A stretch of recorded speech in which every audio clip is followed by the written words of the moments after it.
Birinchi mustaqil ishimiz mavzusi: axborot-kommunikatsiya texnologiyalari xavfsizligiga bo'ladigan tahdidlar tahlili. Reja. Birinchi rejamiz axborot-kommunikatsiya texnologiyalari xavfsizligi tushunchasi. Ikkinchi akti xavfsizligiga tahdidlar turlari va ularning tasnifi. Uchinchi tahdidlarning oqibatlari va xavf darajasini baholash. To'rtinchi tahdidlardan himoyalanish choralari va xavfsizlik strategiyalari. Axborot-kommunikatsiya texnologiyalari xavfsizligi bu axborotni tizimlarni va tarmoqlarni ruxsatsiz kirish, o'zgartirish, yo'q qilish yoki oshkor etishdan himoyalashga qaratilgan choralar majmuasidir. AKTning asosiy tamoyillari. Axborot xavfsizligining 3 ustuni mavjud: maxfiylik, yaxlitlik va mavjudlik. Maxfiylik – ma'lumot faqat ruxsat berilgan shaxslar tomonidan ko'rilishi. Yaxlitlik – ma'lumotlar to'liq, ishonchli va o'zgartirilmagan bo'lishini ta'minlaydi. Mavjudlik – kerakli paytda ma'lumotlarga kirish imkoniyatining mavjudligini anglatadi.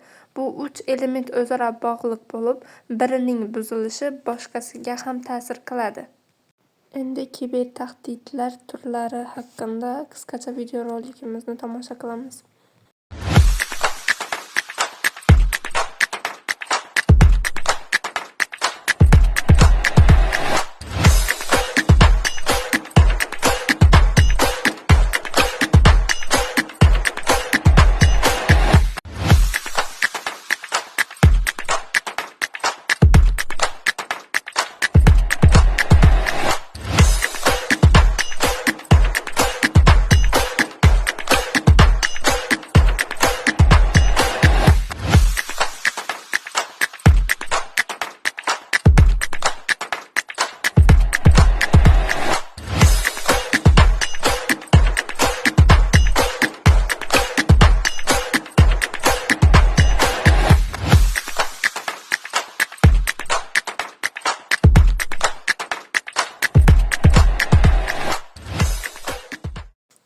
Xavf darajasini baholashning asosiy bosqichlari quyidagilar.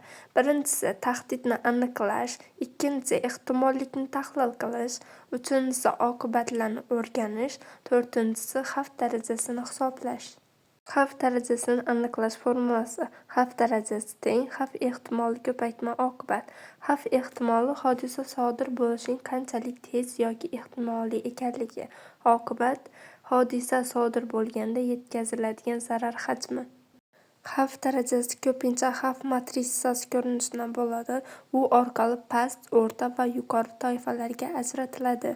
Oqibatlarning tasnifi. Tahdidlar amalga oshganda quyidagi jiddiy oqibatlar kelib chiqishi mumkin: iqtisodiy zarar, operatsion to'xtalish ish, reputatsiya yo'qotish, huquqiy oqibatlar. Xavfsizlikning asosiy turlarini quyidagilar kiradi: siyosiy, axborot, harbiy, ekologik, iqtisodiy, ijtimoiy, ilmiy va texnik, demografik. Bularning barchasi xavfsizlikning asosiy turlari hisoblanadi. Tahdidni baholash va xavf omillari. Tahdidlar o'zi ikki xil bo'ladi: ichki va tashqi tahdid. Ichki tahdidlarga korxona yoki tashkilotning ichidagi xodimlar o'rtasida yuzaga keladigan tahdidlar.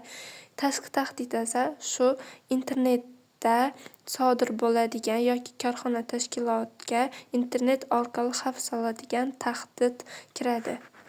Jismoniy xavfsizlik choralari bir necha qismlarga bo'linadi. Bu kirish nazorati choralari. Buni bank nozik hududlarga kirishni cheklash hamda xodimlar va tashrif buyuruvchilar faoliyatini nazorat qilish uchun biometrik skanerlar, xavfsizlik kameralari va kalitlar yordamida kirishni nazorat qilishning qat'iy tizimini joriy qilishdir. Keyingisi kuzatuv tizimlari. Bu bank xodimlari kuzatuv kameralari, harakat datchiklari va boshqa ilg'or texnologiyalardan bank obyektining ichki va tashqi ko'rinishini kuzatish uchun foydalaniladi. Real vaqt rejimida ko'rishni ta'minlaydi va xavfsizlik choralarini ko'rish imkoniyatlarini oshiradi. Keyingisi bu perimetr xavfsizligi. Uning vazifasi bank xodimlari ruxsatsiz kirishning oldini olish va jismoniy tahdidlarni oldini olish uchun xavfsizlik darvozalari, panjaralar va harakat detektorlari kabi jismoniy to'siqlardan foydalanadi. Kiberxavfsizlik choralari bularga quyidagilar kiradi: kengaytirilgan shifrlash texnologiyasidan foydalanish, doimiy ravishda xavfsizlik auditini o'tkazish, ko'p faktorli autentifikatsiya amalga oshirish. Shu bilan bugungi mavzuimiz tugadi. E'tiboringiz uchun rahmat.